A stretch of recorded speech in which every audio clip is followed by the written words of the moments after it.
8편 1절에서 4절까지 보겠습니다. 시편 8편 1절에서 4절입니다.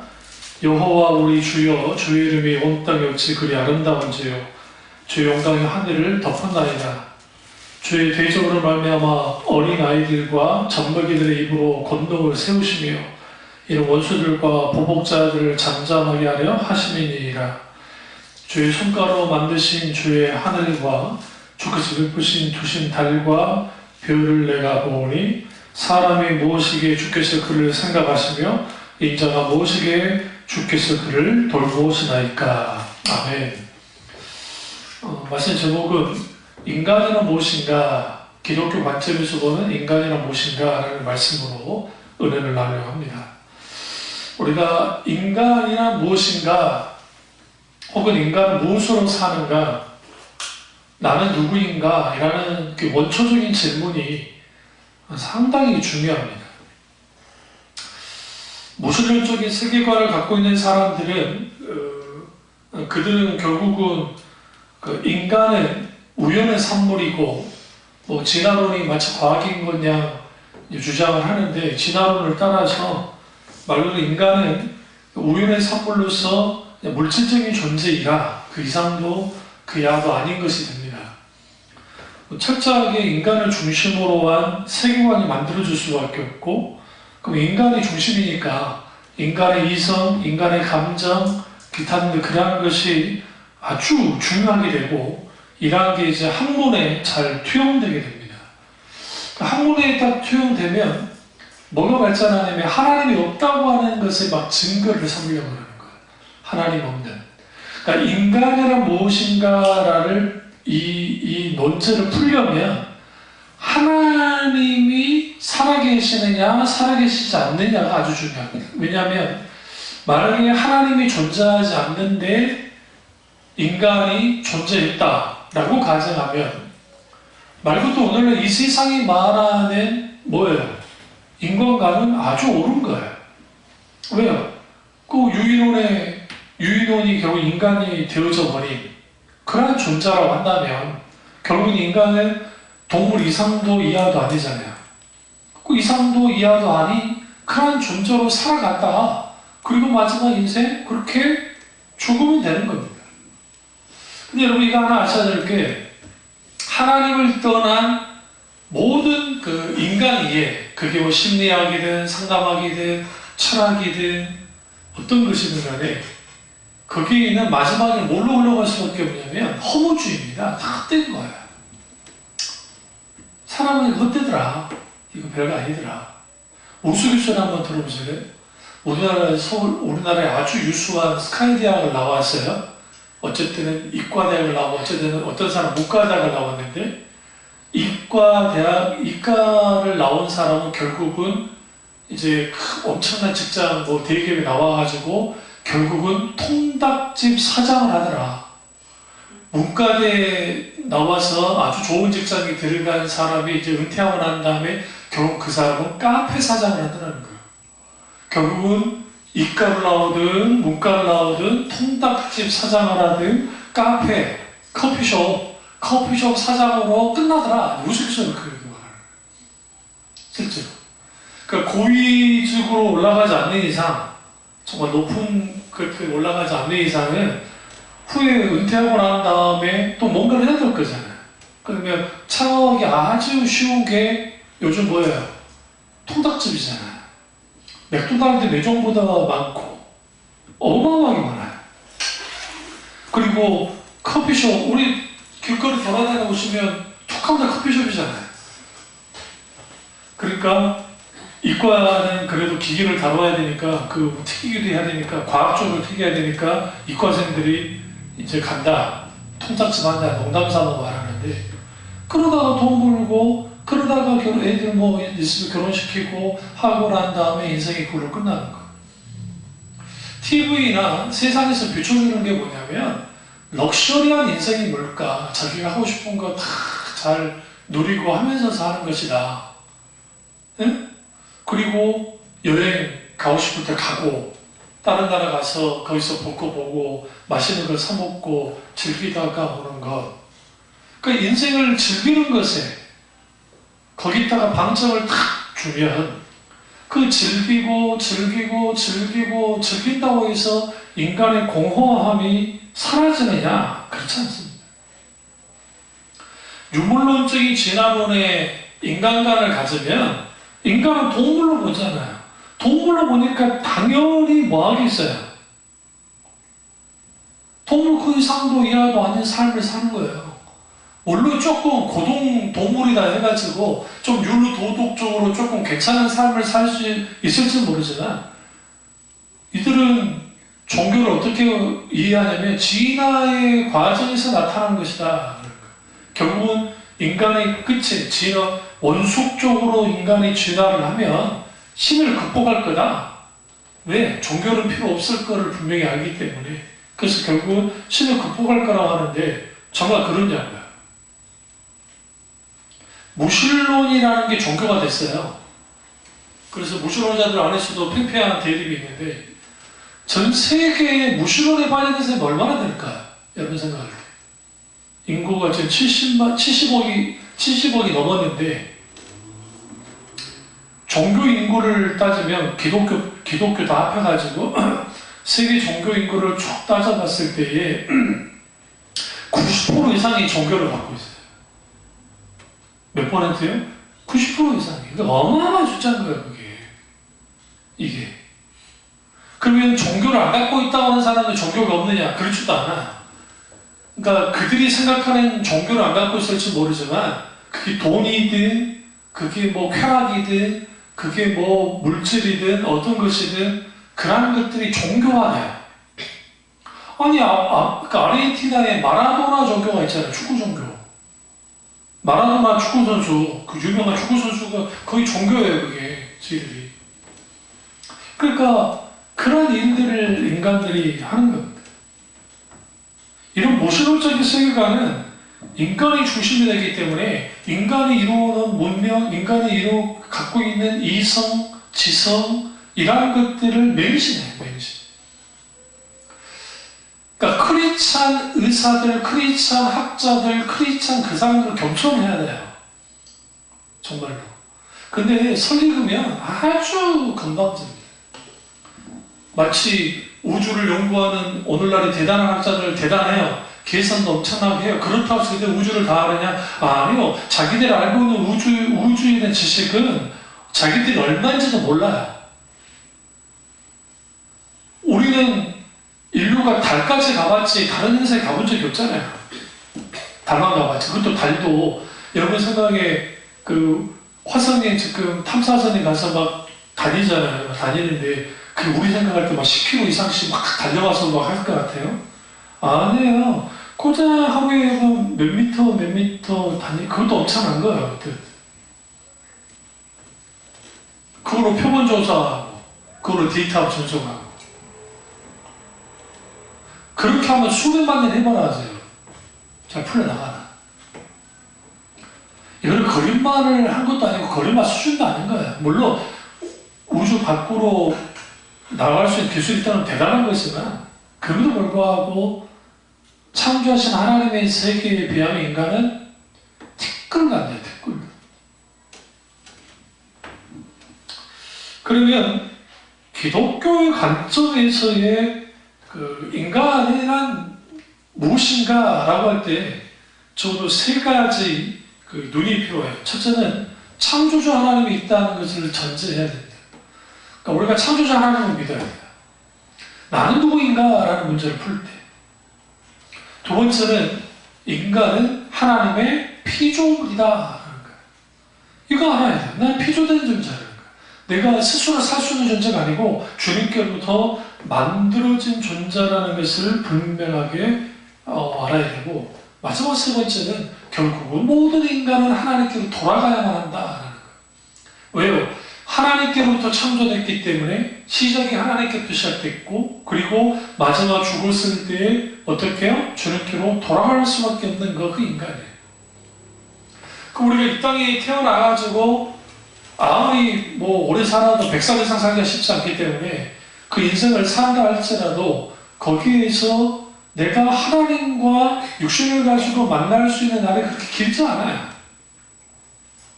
우리 영혼의 생명을 생각할 때. 근데 이 무신론이나 혹은 봄신론이나 혹은 이제 반신전이라는 품도 쓰는데 이런 것들은 결국은 그 인간 이해를 어디로부터 출발하냐면 그 인간의 육체, 그러니까 인간 그 자체 거기서 풀려고 그래요.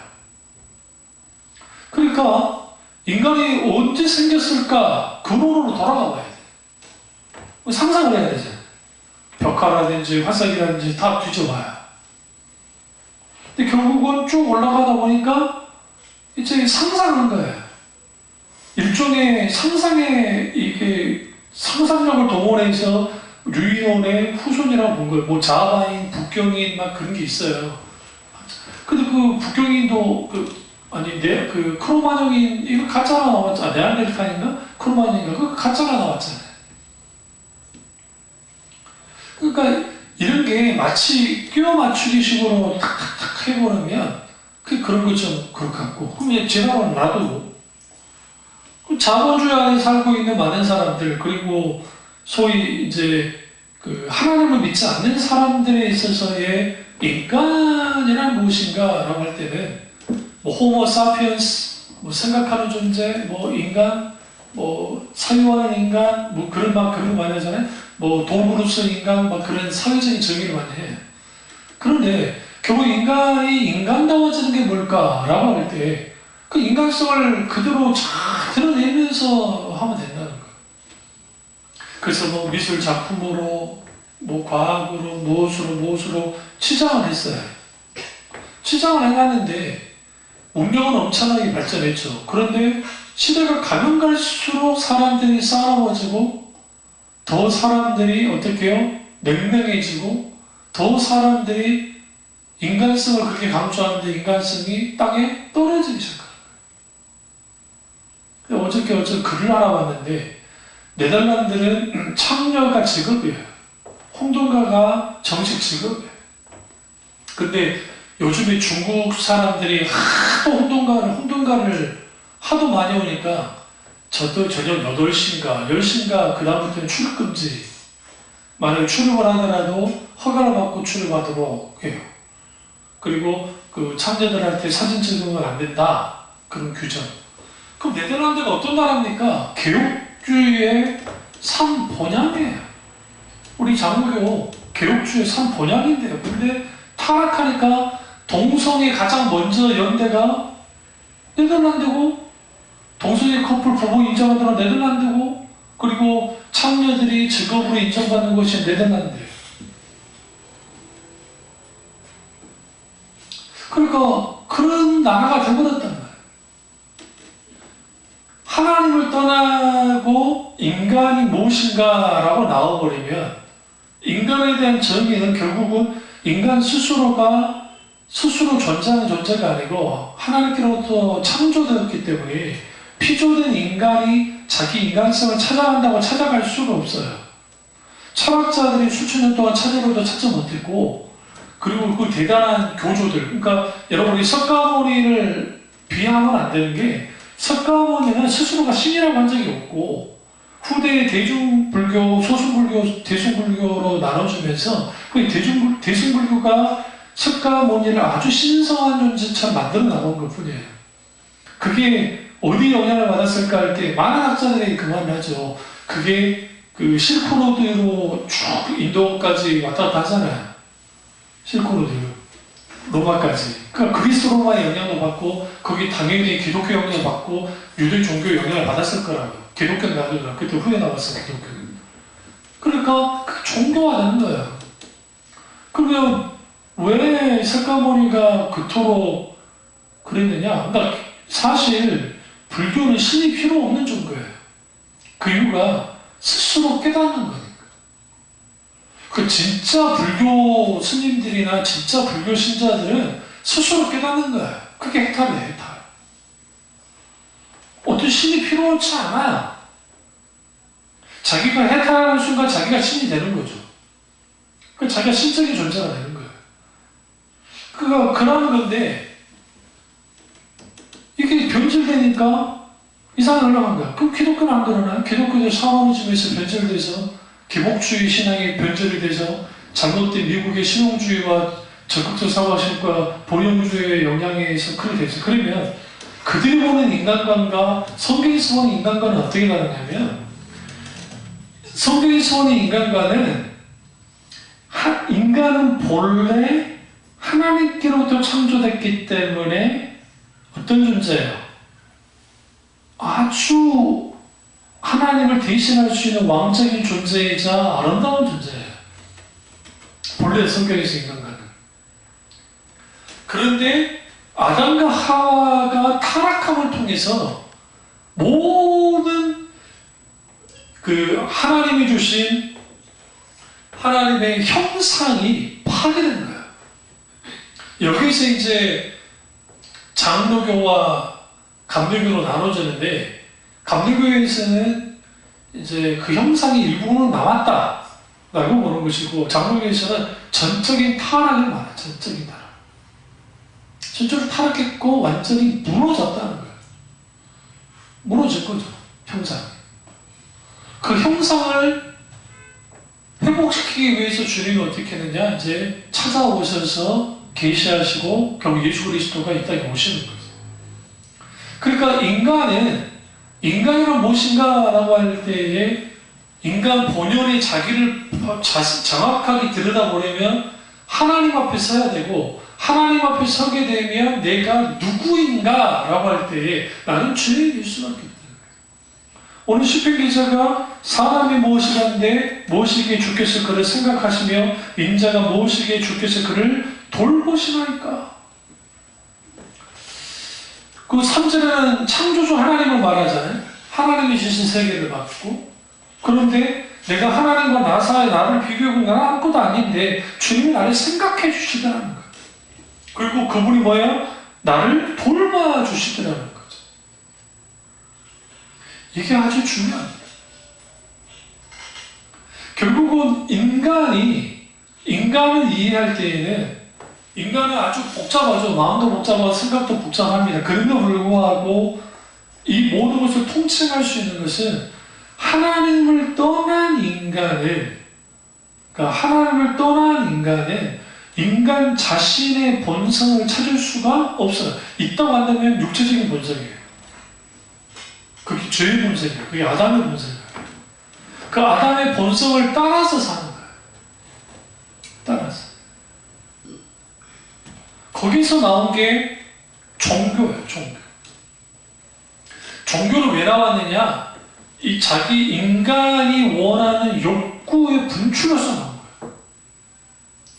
내가 인생을 살아보니까 내 마음대로 되지 않는 것을 많이 발견하거든요.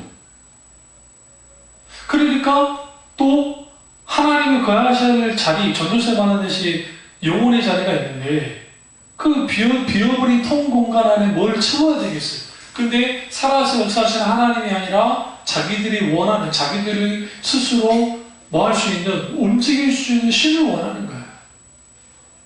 그래서 만들어낸 게 수많은 종교예요. 수많은 종교. 자기를 위한 신. 그 자기를 위한 신으로 자기 인간됨을 찾으려고 그래요. 그럼 나는 누구인가? 부처님은 뭐라고 그래요? 모든 것은 헛되다 하는 것인 걸 다 그냥 결국은 무로 돌아간다. 그래서 무다 라고 한 거고, 공자는 어떻게 봤어요? 공자는 적어도 인간이 인간답게 되어지려면 충호를 다하고, 정말 그러니까 맹자는 이제 도인에 말하지만 그 도덕적인 어떤 그런 윤리 도덕적인 삶을 잘 살아가면 인간이 인간다워질 수 있다는 거죠. 그러니까 공자는 인간을 아주 선하게 본 거예요. 성선들처럼. 뭔가 자기들이 뭐하면 열심히 학문을 닦고 지식을 높이고 군자로서의 삶을 살면 될 거라고 본 거예요. 그러면 공자 자신이 현실에서 그걸 실제로 해봤느냐? 그렇지는 않아요. 우리는 착각하는 게 공자가 그 많은 사상들을 만드는 게 아니고 공자 스스로도 자기 글을 쓴 적은 없고 제자들이 다 집대성한 거예요.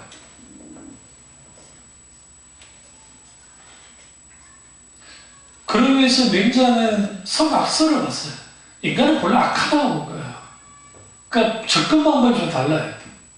그래서 거기에서 그 인간을 그렇게 이해하죠.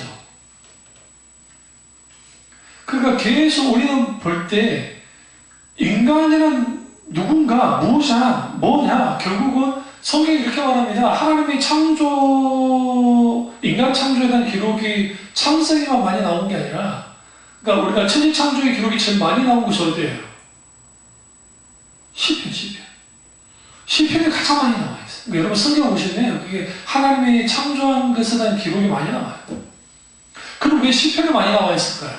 깊이 하나님을 묵상하고 신앙이 원숙해질수록 창조주 하나님을 생각할 수밖에 없어요. 그러니까 기독교에서의 인간은 결국은 하나님을 떠나서는 인간을 이해할 수 없고, 그리고 인간이 스스로 자기를 이해하려면 하나님을 알아야 돼요. 칼빈이 말했던 것처럼. 우리가 하나님을 왜 그러냐면 하나님께로부터 우리가 창조됐고 하나님께로부터 나왔기 때문에 하나님을 알아야 돼요. 이게 아주 중요하죠. 그럼 나는 누구인가? 이거 어떻게 결정나나요? 세상에서는 나는 누구인가라는 게 어떻게 결정이 되냐면 어느 집에서 태어났느냐. 일단 지금은 신분제가 없다고 하지만 부잣집에 태어난가 권력이 있는 사람에게 태어난 거하고 아닌 거 특히 차이 아니에요? 달라요. 솔직히 자라나는 과정도 달라요. 그리고 후에 삶을 자기들이 살아가는 방식도 다르고 누리는 것도 달라요. 실제로 그런 결정이 나요. 사실 정말 자수성가하고 아주 머리가 좋아서 공부를 잘해가지고 올라갈 수 있을지는 모르지만 그러나 많은 부분에서 그걸로 결정이 나는 거예요. 그 정도 인간 아니에요. 그런데 성경이 이렇게 말하는데 아무리 잘난 인간도 아무리 권력자고 아무리 부자라 할지라도 하나님이 그 나라의 생명을 딱 그냥 거두시면 뭐에 불과해요? 그냥 죽은 그냥 시체에 불과해요. 그 이상도 그 이하도 안 해요. 이게 하나님이 인생에 보내는 뭐예요? 교훈이에요. 교훈. 그래서 전도서에서 어떤 교훈을 주나요? 너네가 잔치집에 가서 참여하는 거 좋아. 그런데 그거보다 더 중요한 게 뭐냐? 너네는 일부러라도 상가집을 찾아가라. 상가집에. 왜 상가집을 찾아가야 되느냐? 상가집을 찾아가보면 인간이 마지막에 있다는 걸 알게 되어지면 네가 아주 각성하면서 경성하면서 너는 살 거다. 그 부분을 전도서 기자가 말하고 있는 거예요. 전도서 기자가. 자문서에서 말하고 있고 특별히 자문서에 잘 말하죠. 그러니까 그런 것들이 우리 가운데 있어야 되는데 없는 거죠. 인문학에서는 그럴싸하게 인간이란 무엇인가라고 여러 말을 합니다. 그리고 르네상스부터 시작해서 아주 아름다운 그런 고전들을 하는데 한 인물을 들까요? 괴테라는 인물이 역사상 IQ가 제일 좋다고 하는 사람 중에 한 명이에요. 그래서 어떤 학자는 괴테의 IQ가 280에서 320일 수 있다라고 할 만큼 괴테라는 사람이 작가입니다. 사상가이자 작가예요. 베르트레이 스품이라는 책을 썼고 근데 마지막은 자살로 죽었어요. 글이 대단했어요. 그러니까 그 시대에 17세기인가 18세기, 17세기 그때 엄청나게 휩쓸었습니다. 그 시대를. 엄청나게 휩쓸었는데 결국 마지막 인생이 허무하다는 거예요. 알베르트 까미도 자살해 죽었습니다. 목사님 아들이에요. 그런데 후에 완전히 하나님을 부인하고 그 어마어마한 그 노벨 문학상까지 받았던 알베르 까미도 사살해 죽었어요. 인생 별로 없더라. 여러분 잘 아시는 헤밍웨이 권총으로 자살해 죽었어요. 그 엄청난 그 대단한 그 작가가. 그럼 왜 그랬다 생각하세요? 그 지중해 해변 아니면 정말 쿠바를 그렇게 헤밍이가 좋아했다 했는데 그 따뜻한 오라한 그 기후 속에서 카리브에 있는 그러한 것들 만끽하면서 살았던 사람이 그렇게 살아도 마지막 인생이 딱 들여다보면 하나님을 떠나버리면 인생 하나도 없어요. 그런데 사람은 무엇으로 사는가라고 하는 책을 썼던 톨스토이를 보시면 톨스토이의 인간이란 무엇인가, 인생이란 무엇인가 거기에 노출을 쭉 이렇게 두꺼워요.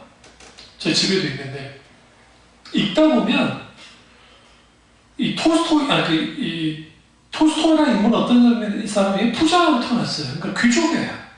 근데 영국의 그 어떤 그 경제학자의 책을 읽고 감명을 받아요. 이 사람이 뭔 일을 하신 줄 아세요? 기독교 정신으로 자기 집에 있는 영지를 그 밑에 소작농을 하고 있는 사람들 다 나눠줬어요.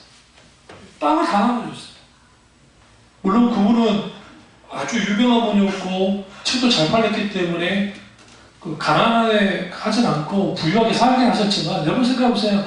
귀족 태어나서 자기 땅 나눠주기 쉽습니까? 그냥 공짜로 밥벌어 먹어라 할 정도 이해할 수 있지만 그러니까 공산주의자들이 그 레닌이나 이 사람들이 공산주의자들이 공산을 시켰어도 톨스토이는 안 건드렸어요. 그래서 왜냐면 톨스토이는 그 땅을 다 나눠줬잖아요. 톨스토이가 말하는 그 인생은 결국 그러니까 파스칼도 마찬가지고 톨스토이도 마찬가지고 결국은 인간은 하나님 그분을 믿을 때 그러니까 그분 안에 있을 때 인간이 인간다워질 수 있는 것이지 하나님을 떠나는 인생은 비참해요. 지금 잘 나갈 때 한참 뭐가 할 때는 그럴지 모르지만 이제 힘도 빠지고 병도 들고 약해져 보세요. 마지막 갔을 때 그 비참한 맛입니까? 하나님 없는 인생들. 마지막 붙잡을 분이 없어요. 붙잡을 이렇게 말하면 이렇게 말해요. 무신론자들이 그 의지 박약 같은 말을 한다. 의지 박약이 아니야.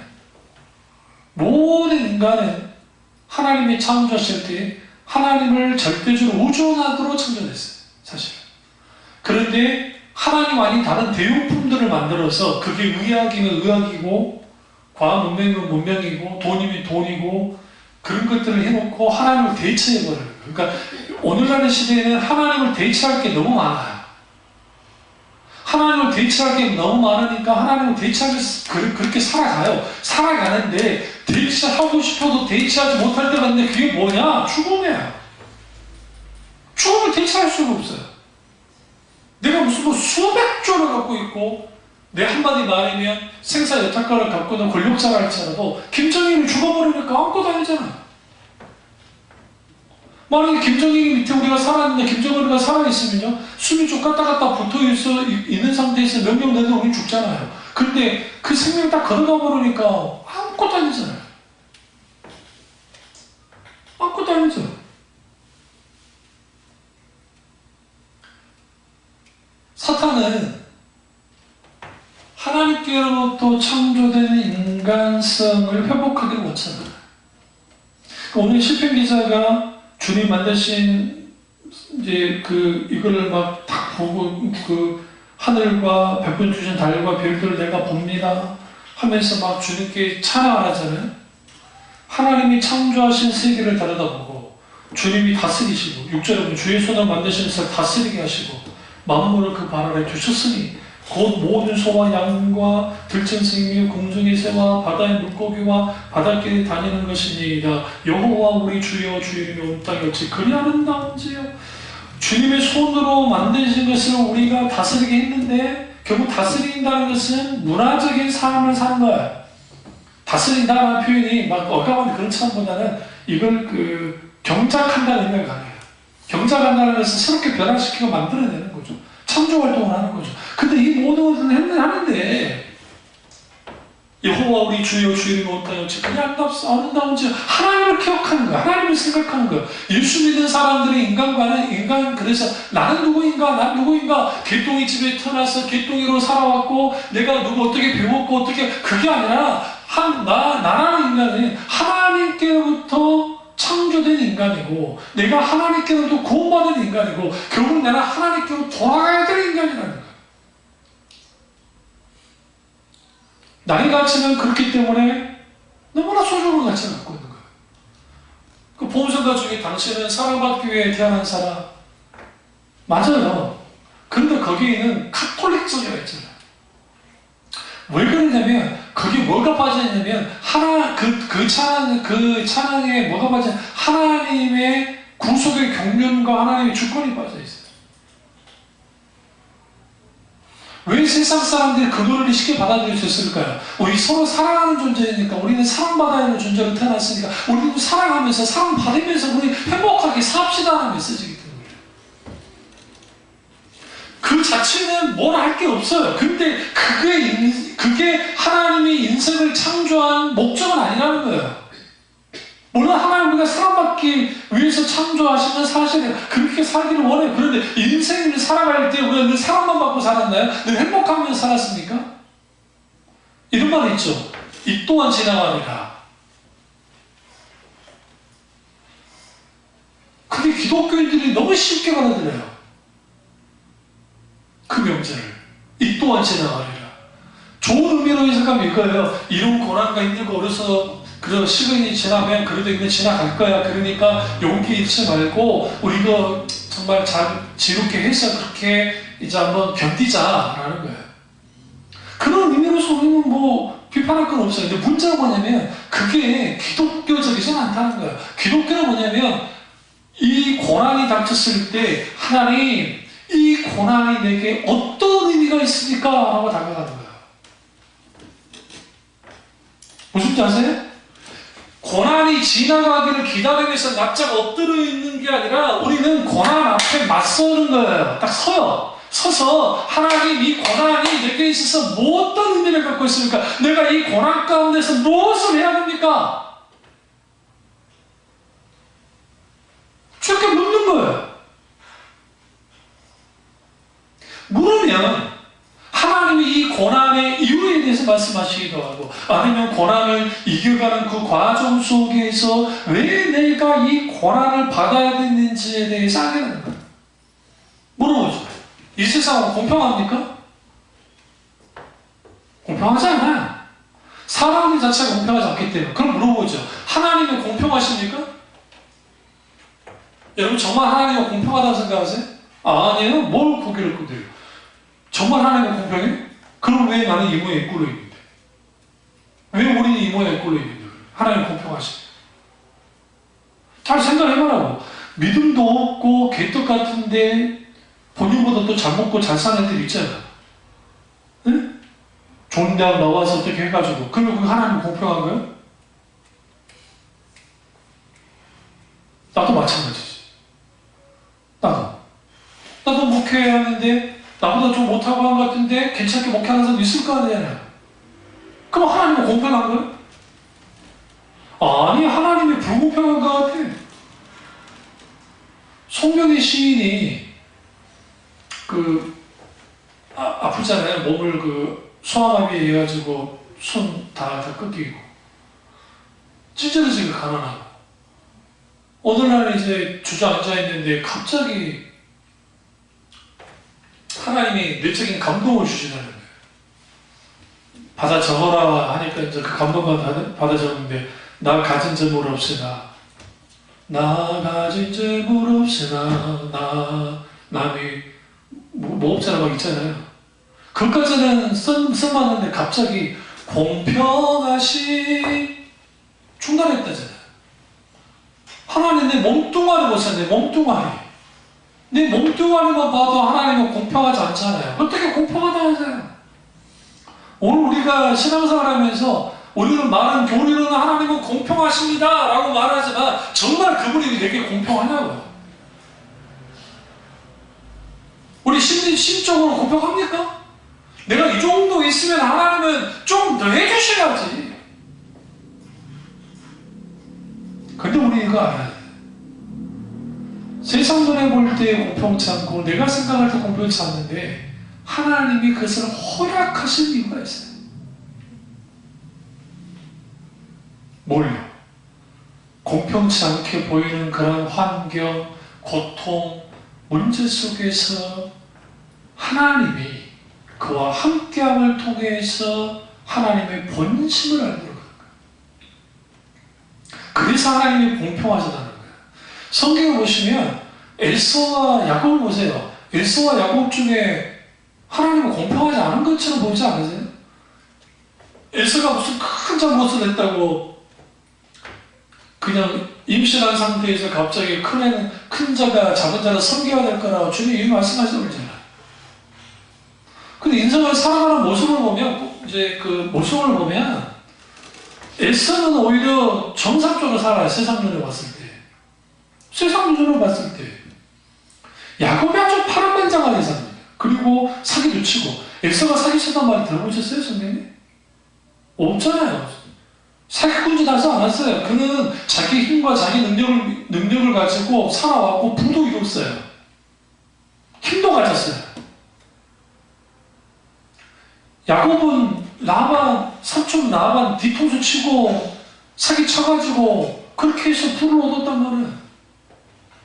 그러니까 엄마 돌아가셨는데 엄마가 죽었는데도 엄마 장례식장도 못 갔고 그 인생이 아주 불행한 거예요. 어떤 면에서 가진 거 물질했는데 그것도 형한테 다 떼줘야 되고 많은 부분을 딸까지 이상한 일을 당하고 그런 거예요. 그러니까 한 인생을 들여다보면 하나님이 아주 공평치 않게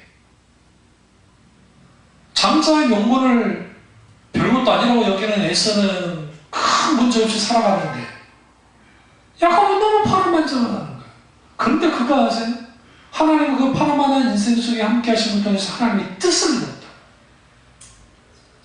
하나님이 각 인생에 정말 공평치 않은 것 같은 상황이 벌어지고 내 인생 공평치 않은 것 같지만 하나님이 그 인생과 함께 하시기 때문에 공평해지는 거예요.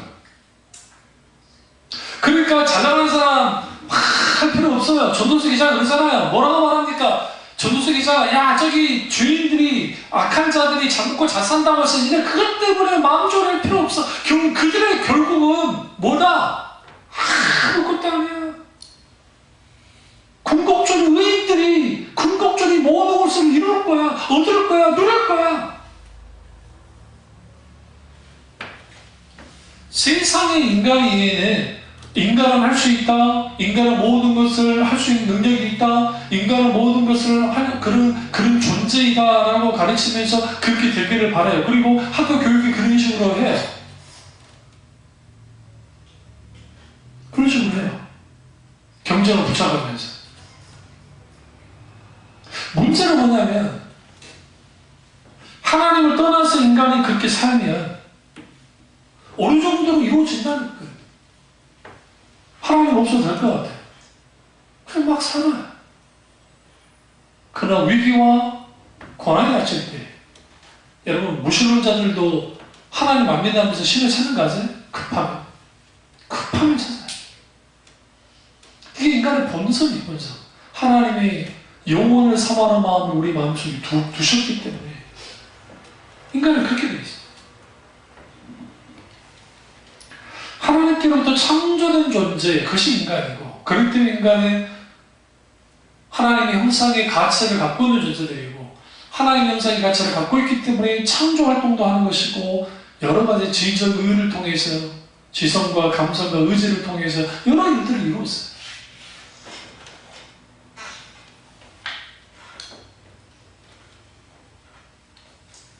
그런 인간이 하나님을 만나서 하나님과 친밀한 교제를 나누고 인격이신 하나님 그분 안에 있게 되어지면 그 인생이 달라지죠.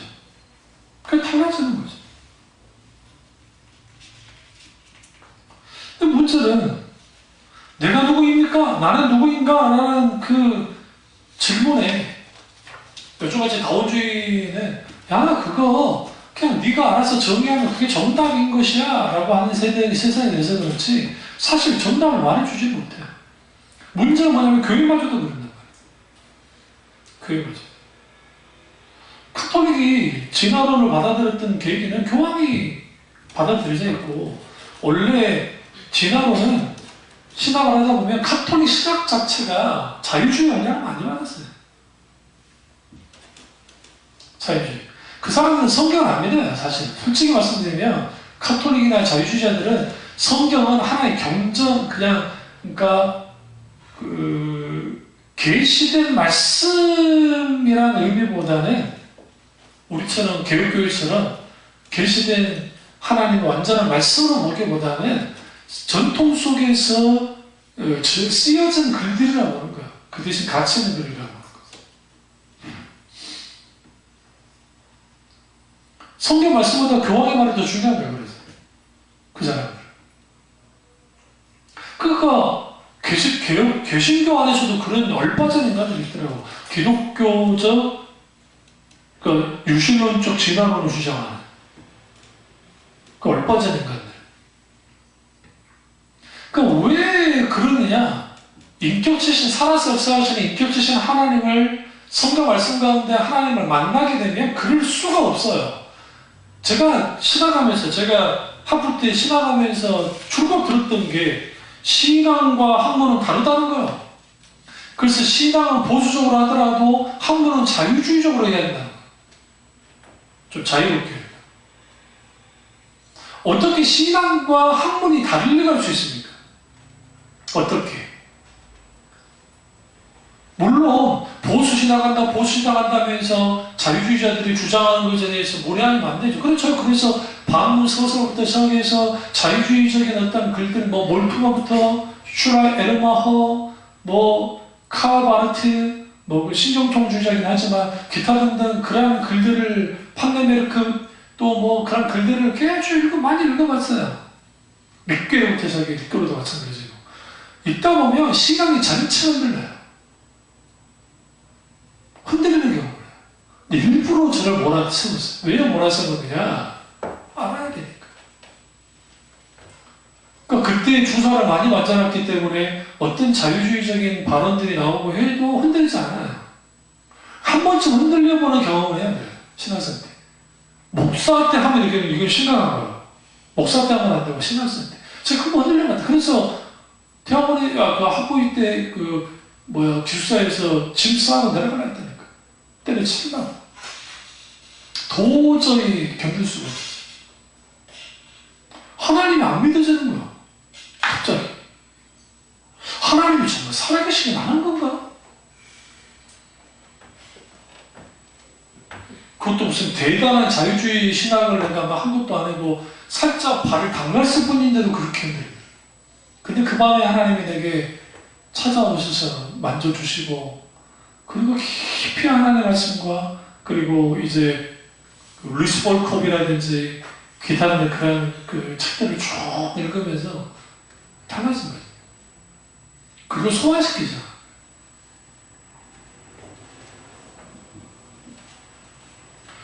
그래서 우리는 인간은 하나님께도 창조됐다. 우리 너는 아는 거야. 인간은 피조물이다. 그리고 인간은 하나님께로 돌아가야 할 존재다. 이 세 가지만 알아도 기독교적인 인간으로 끝난 거예요. 그러면 인간은 하나님께로부터 왔기 때문에 인간이 누구인가를 알려면 하나님께 물어야 돼요. 하나님, 나는 누구인가요? 그 사건이 성경에 많이 나오는데 그 대표적인 게 하나님의 사람들 이름을 부를 때예요. 아브라함아, 아브라함아. 모세야, 모세야. 이걸 뭐라고 그러냐? 하나님과의 만남의 사건이라고 해요. 나는 누구인가를 알기 원하십니까? 그러면 우리는 하나님과의 만남이 있어요. 하나님과의 친밀한 교제 속에서 하나님을 만나고 알게 되어지고 하나님께로부터 비춰진 나의 모습 크게 난 거예요. 인간의 본연의 모습이라는 게. 그러니까 어마어마한 목회적 성과라고 어마어마한 성과를 해도 하나님 앞에서 온전히 밝혀진 내가 되어진 그 경험이 있으면 모세가 언제 교만했나요? 아브라함이 교만했나요? 사도바울이 교만했나요? 그들이 무슨 유리 도덕적으로 무슨 막 정말 대단한 사람들이라 그랬습니까? 그렇지 않아요. 그들은 자기들의 뭘 알았어요? 포지션이 어딘 뭔지 알았고, 자기가 어디에 위치해야 될지 알았었고, 그리고 자기들이 하나님 앞에 어떤 존재를 알았다고. 아니, 여러분 같으면 모세 입장에서 화 안 나겠어요? 드보살 앞에서 세상에 너 이제 그만둬. 그걸로 끝나면 괜찮아. 그래서 응감이 좀 살도록 하더니 나 이제 니는 오늘 여기서 죽어야 되겠다. 드보살에서. 그때 모세가 뭐라 하는가? 성경에 하나님 이럴 수 있습니까? 내가 40년 동안 이 고생을 했고 이거 누구 덕에 이렇게 했습니까? 나 아니면 안 될 거 아닙니까? 그럴 거 아니에요. 근데 성경에 보시면 모세의 침묵만 있어요. 어떤 말도 없어요. 하나님이 인도와 이끄는 대로 가서 그가 죽었어요. 하나님 품에 안긴 거예요. 어떤 보면 우리 하나님이 잔인하게 보인다니까. 왜 잔인하게 보이냐면 40년 동안 충성봉사했는데 그 반석 이거 두들기는 거하고 두들기지 말고 그냥 말로만 했는데 두들기는 거하고 그 다음에 메셔락이 하나님이 어떻게 고기를 먹일 수 있냐 그런 것 때문에 하나님이 못 들어가기 말이 되는 얼마나 하나님이 그래요. 공평 안 하지 솔직히 어떻게 보면. 근데 왜 하나님이 모세를 노문산에서 죽게 했을까요? 하나님이 깊으신 뜻이 있어요. 첫째 이유는 뭐냐면 모세 글을 위해서 그래요. 모세는 율법에 수여받은 사람이고 마치 그 당시 이스라엘 백성들은 신은 아니었지만 거의 신적인 존재처럼 추앙받던 사람이에요. 그들이 모세를 막 대적하기도 했잖아요. 근데 하나님은 거기서 종교를 시켰어요. 왜? 결국은 인간이 하나님보다 앞서거나 세워지기를 원치 않았어요. 또 하나의 의미는 뭐냐면 모세는 구역을 상징해요. 여호수아 일이 뭐예요? 저희 백성을 구원한다. 놀랍지 않아요? 여호수아가 신약 성경의 예수랑 똑같은 말이에요. 여호수아, 호세아 똑같은 이름이에요. 발음만 다르고 좀 그것만 다를 뿐이고 그리고 이 예수라는 이름이 똑같아요. 의미 다 똑같아요. 뜻도 다 똑같아요. 여호수아는 그래서 이걸 좀 구속사적 의미로 더 듣다 보면 예수 이름을 상징해요.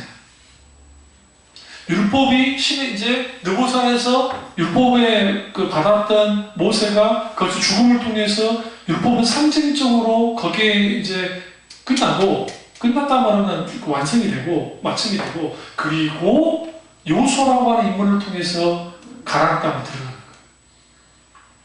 거예요. 이걸 예표적인 것으로 보여주시는 거예요. 그러니까 하나님은 하나님의 계획 속에서 하나님의 계획을 뜻을 그렇게 이루세요. 더 중요한 것은 모세가 높아지는 것을 막은 거예요. 결국은 자칫하거나 모세가 스스로 높아질 수 있으니까. 이스라엘 백성들이 모세랑 같이 들어간 상태에서 가나안 땅에 들어갔을 때 그들이 모세를 왕으로 서문을 할지 어떻게 알아요? 안 그래요? 충분히 그보다 남은 족속들이지. 그 족속이. 하나님은 그것을 미리 하시고 다 차단한 거예요. 그리고 누구만 알기를, 하나님만 알기를, 하나님만을 바라보기를, 하나님 그분만을 섬기기를 원하는 거예요. 그렇다고 해서 하나님께 충성봉사했던 하나님의 사람들이 이미 땅에 떨어졌습니까? 그렇지 않아요. 하나님은 그들의 이름을 높여주셨다. 여기서 우리는 뭘 알 수 있냐면 인생은 하나님은 우리에게 많은 능력을 주시고 자유롭게 살도록 하지만 하나님은 하나님의 계획 가운데에서 우리를 위해서 하나님이 최선을 다하시고 결국은 그 하나님의 최선 속에서 한 인생이 죽음을 맞이할 때 거기에서 뭐가 드러나기 원하느냐? 하나님 그분이 영광 받으시고 하나님이 높아지는 것을 원하는 거야. 그게 각 인생이 돼야 돼요. 그게 하나님의 인생이에요. 이 땅에서 하나님이 창조하신 이유가 뭐냐? 하나님이 우리 인간과 영원한 사귐을 가지심을 통해서 영원한 하나님이 영원히 영광을 받으시기를 원하시기 때문에 창조한 거거든요. 인간은 그런 존재예요. 그래서 인간은 우리가 창조됐고 했지만 우리는 영원으로 부름을 받는 존재로 창조됐기 때문에 이 땅으로는 이 땅으로서 사는 것으로 만족이 되지 않아요. 그러니까 하나님 나라가 있는 거예요. 왜? 하나님 형상으로 창조됐기 때문에. 밖에 나가서 물어보세요. 여러분 영원토록 살고 싶으십니까? 거의 대다수가 그럴 겁니다. 영원토록 살고 싶습니다. 살 수 있다고 한다면. 아니에요. 짧고 굵게 살게요. 아니요. 실제로 그러지 않을걸요? 실제로 영원히 살 수 있다고 우리가 복음을 전하잖아요. 예수 그리스도를 믿으면 영원한 생명을 주어주고 영원히 산다고. 근데 왜 사람들이 거부합니까? 죽음을 극복하지 못하는 인간들은, 예수 그리스도의 부활을 믿지 못하는 인간들은 일생의 삶이 마지막이고 끝이기 때문에 그들에게 있어서는 뭐 극락이다, 무슨 천국이다, 지옥이다, 무슨 뭐 그 음부다, 막 그런 게 있는 게 중요한 게 아니에요, 사실은. 이 사건으로 끝나는 거예요. 근데 성경 뭐라 합니까? 한 번 태어난 인생 그걸로 끝나지 않는다는 거예요. 영생이든 영벌이든 나눠져 버리는 거죠. 예수를 믿느냐 안 믿느냐에 따라서. 그게 성경에서 말하는 인간입니다. 이 사실을 가지고 정말 내가 인간다운 게 뭐냐, 내가 하나님의 도덕적인 형상을 담고 하나님과 더불어 살고 이분에게 그리스도의 향기를 온전히 드러내면 거기에서 진정한 삶이 있어요. 그래서 나는 누구인가 라고 하는 이런 설교가 왜 중요하냐면, 내가 뭘 가졌고 내가 뭘 누리고 그게 중요한 게 아니라 내가 오늘 하루하루의 삶 속에서 내가 하나님께 영광을 얼마나 드릴 수 있는지 깊이 묵상하시고 하나님과 함께하는 인생 되시기를 주님으로 축원합니다. 기도하겠습니다. 기도하실 때